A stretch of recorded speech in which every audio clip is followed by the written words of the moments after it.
बिस्मिल्लाहिर्रहमानिर्रहीम। नवाब बहादुर यार जंग, ये वो नाम है जो कि तारीख़ की सफ़ों में पाकिस्तान हिस्ट्री को स्टडी करते हुए हमें सर फहरिस्त नज़र आता है। कायद-ए-आज़म मोहम्मद अली जिन्ना, अल्लामा इकबाल और दीगर ऐसे नाम जो कि पाकिस्तान मूवमेंट में सर फहरिस्त नज़र आते हैं, उनमें से ये एक नाम है जो कि अक्सर लोग इसके बारे में पढ़ नहीं पाते, क्योंकि हमारी पाकिस्तान हिस्ट्री की किताबों में ये नाम मौजूद नहीं है। लेकिन ये वो शख्सियत हैं जिन्होंने 1920 से लेकर 1944 तक पाकिस्तानों की फलाह व बहबूद के लिए अपनी पूरी ज़िंदगी सर्फ कर दी। इनका ताल्लुक़ हैदराबाद से था। अगर हम इनका फैमिली बैकग्राउंड देखें कि ये कहाँ से थे, कहाँ से इनका ताल्लुक़ था। नवाब Bahadur Yar Jung was born in Hyderabad to Nawab Nasib Yar जंग। ये 1905 में हैदराबाद में नवाब नसीब यार जंग के घर पे पैदा हुए। Whose forefathers come from Afghanistan with Ahmad Shah Abdali. इनके आबाओ अजदाद अफ़गानिस्तान से हिजरत करके अहमद शाह अब्दाली के साथ आए थे। And settled at Barabasti Jaipur. Jaipur में ये फर्स्टली सेटल हुए। Later migrated towards Hyderabad where Nawab Nasib Yar blessed with a son named Mohammad Bahadur Yar Jung. Mohammad बहादुर जंग की पैदाइश के बाद ही उनकी वालदा का इंतकाल हो गया। तो इनकी अर्ली एजुकेशन और बड़े होने तक इनकी परवरिश इनकी दादी ने की। इनकी दादी का नाम फ़तेह खातून था, जो कि रिलीजियस पर्सन थी।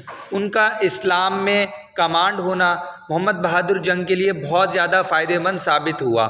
और मोहम्मद बहादुर जंग ने बड़े होकर यही कहा कि मेरे लिए सबसे ज़्यादा जो अहमियत की हामिल चीज़ है वो ये है कि मेरी दादी जान ने मेरी परवरिश की, जिसकी वजह से मैं इस्लाम की और हुजूर सल्लल्लाहु अलैहि वसल्लम की मोहब्बत हासिल कर सका।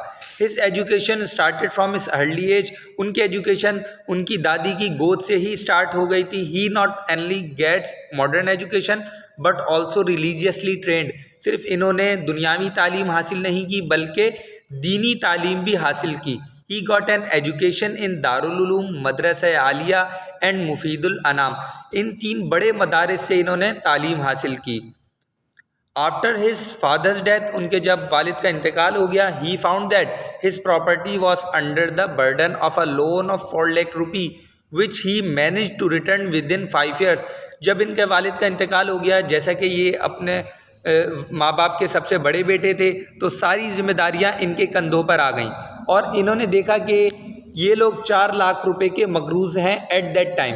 तो उन्होंने 5 साल के अंदर उसको रिटर्न करने में कामयाब हो गए। उसको इन्होंने रिटर्न कर दिया और उसके फ़ौरन बाद ये हज के लिए अपने 8 फैमिली मेम्बर्स के साथ रवाना हो गए। हज अदा करने के बाद काफ़ी मुस्लिम ममालिक का इन्होंने विज़िट किया, वहाँ पर वक्त गुजारा। काफ़ी शेख मशाइख जो थे उस टाइम के उनके पास, ताकि जो मुस्लिम कम्युनिटी की प्रॉब्लम्स हैं उनको वो सही से डील कर सकें, समझ सकें। अगर हम इनके पॉलिटिकल बैकग्राउंड की बात करते हैं, नवाब बहादुर यार जंग lived in that era when Muslims were facing downfall and were politically suppressed bye Hindus and British. ये उस वक्त में बड़े हुए जिस वक्त में मुसलमान बदतरीन दौर फेस कर रहे थे। उस टाइम पे सब कॉन्टिनेंट में मुसलमानों की कोई इज्जत व हैसियत ना थी। हिंदू और जो अंग्रेज़ थे दोनों मिलकर मुसलमानों को दीवार के साथ धकेलने की कोशिश कर रहे थे। In that situation he stands for the betterment of Muslims, not only Muslims of the sub continent. He had a soft corner in his heart for Muslims all over the world. उस वक्त में इन्होंने तमाम दुनिया के मुसलमानों के लिए की फलाह बहबूद के लिए काम करना शुरू कर दिया। सिर्फ सब कॉन्टिनेंट के मुसलमानों के लिए इनके दिल में मोहब्बत ना थी, बल्कि इस दुनिया में रहने वाले और बसने वाले हर मुसलमान की फलाह के लिए इन्होंने काम करने की ठान ली। He worked for the unity of Muslims of the subcontinent and world. He was among the first ones who brought up political awareness in not only Hyderabad but also worked hard for political awareness in other Muslim majority areas of the subcontinent.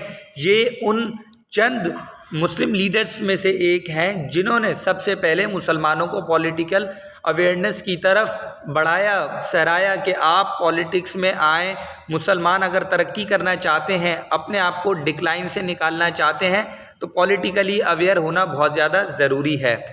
बहादुर यार जंग realized that after ruling 700 to 8 years, Muslims were still in minority. He took the initiative to start an organization to spread Islam all over India. He established Anjuman-e-Tabligh Islam to spread Islam for that mission. इन्होंने सोचा कि 700 से 800 साल, तकरीबन 1000 साल मुग़लों ने, मुसलमानों ने सब कॉन्टिनेंट पर हुकूमत की, लेकिन तब भी मुसलमान इधर माइनॉरिटी में मौजूद हैं। इसीलिए इन्होंने अंजुमन तबलीग इस्लाम इस्टेब्लिश की। इसका इस्टेब्लिश करने का सबसे पहले ये 1927 में इस्टेब्लिश की थी इन्होंने।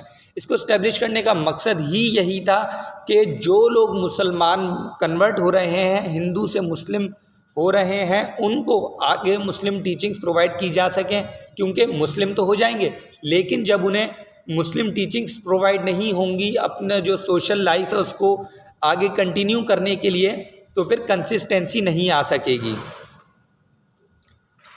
And for most important thing about Nawab Bahadur Yar Jung is famous orator.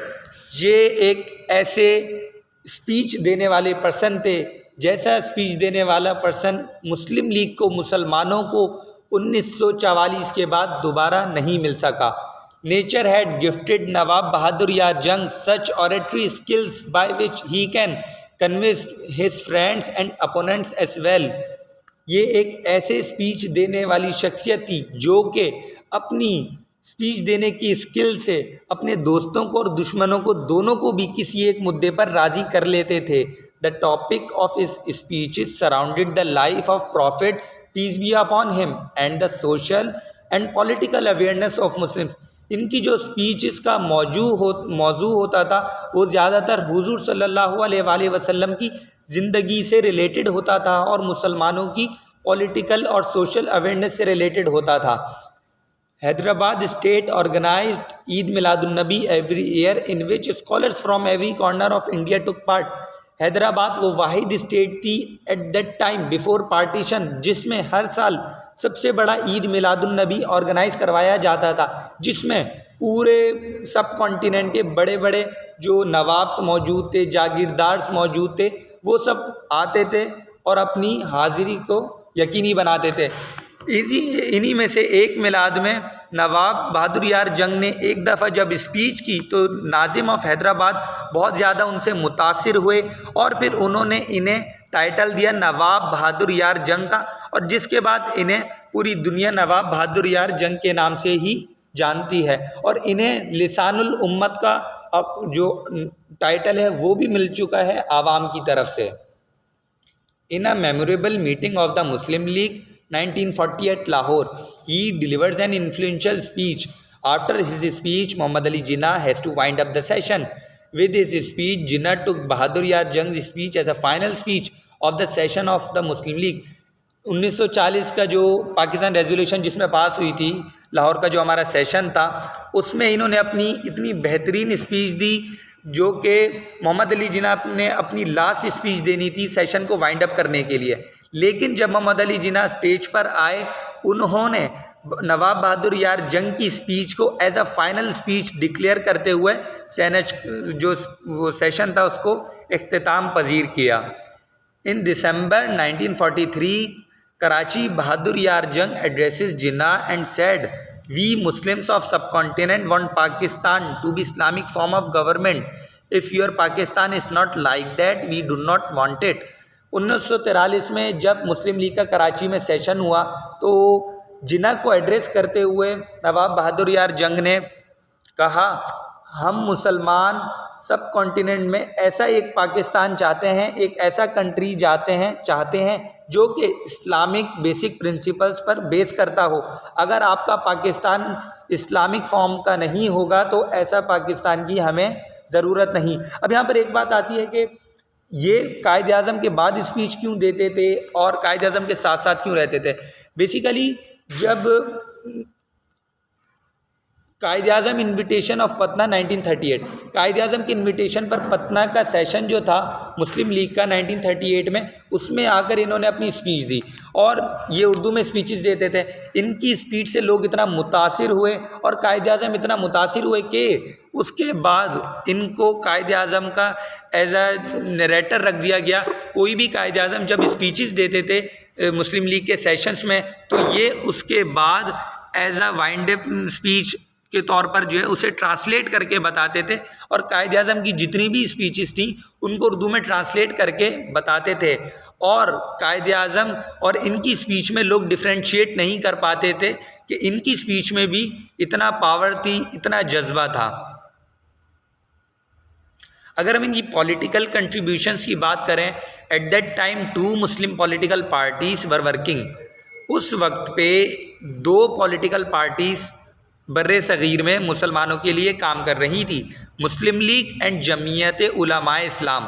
एक मुस्लिम लीग थी, दूसरी Jamiat Ulema e Islam. He preferred to join Muslim League because of his affection for Mohammad Ali Jinnah. His remarkable efforts for Muslim League was evoked for ever. उस टाइम पे 2 मुस्लिम पॉलिटिकल पार्टीज़ थी जो कि मुसलमानों के लिए बहुत ज़्यादा काम कर रही थी, तो इन्होंने मुस्लिम लीग को ज्वाइन करना अब बेहतर समझा।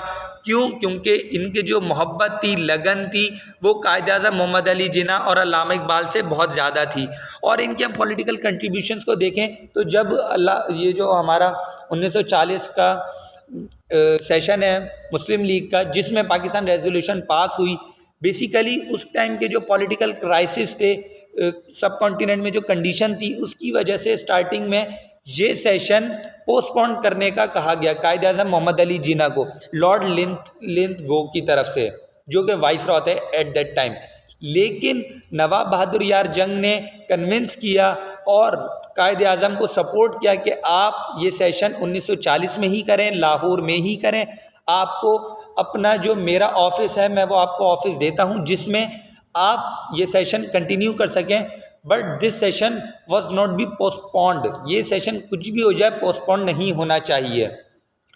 Bye his speeches he achieve the conversation of 5000 non Muslims to Islam. कहा जाता है इनकी स्पीचेस इतनी ज़्यादा इफ़ेक्टिव थी कि इनकी स्पीचेस से 5000 इनकी ज़िंदगी में नन मुस्लिम्स में कन्वर्ट हुए थे, इस्लाम की तरफ आए थे। और इनकी वफ़ात के बाद भी इनकी स्पीचेस को सुनने के बाद और इनकी जो अंजुमन हिमायत इस्लाम थी उसकी मेहनत से 20,000 तकरीबन मुसलमान हुए थे। अगर हम इनकी डेथ की बात करें, death of Nawab Bahadur Yar Jung. The sudden death of Nawab Bahadur Yar Jung in 1944 was a great loss of the Muslim community. His soul leaves his body at a friend's home Justice Hashim Khan. 1944 में 25 जून 1944 को इनकी वफ़ात हुई और इनकी अचानक मौत, कोई इन्हें बीमारी नहीं थी, कोई और जो क्या कहते हैं ऐसा रीज़न भी पता नहीं लगता जैसे कोई असैसिनेशन हुई हो। इनकी जो कि डेथ है इस enigmatic death is still a mystery. अभी तक एक मिस्ट्री है कि इनकी डेथ अचानक कैसे हो गई। His absence was acutely felt during the rest of the Pakistan movement, especially during 1945 to 46 general elections, when the fate of Muslim of India hung in the balance. इनकी कमी सबसे ज़्यादा कब महसूस हुई? 1945 और 46 के जनरल इलेक्शंस में, जब मुसलमानों की किस्मत का फैसला होना था। क्योंकि ये वो स्पीच करने वाले थे, ये वो ऑरेटर थे जिनकी स्पीच सुनकर लोग खुद ब खुद मुस्लिम लीग में शामिल हो जाया करते थे और इनकी स्पीचेस को सुनकर बहुत ज़्यादा लोग मुस्लिम लीग के लिए फंडिंग करते थे और जो अपना माल घर लुटाने को तैयार हो जाते थे। बहुत ज़्यादा मुसलमान अपना दीन मजबूत कर लेते थे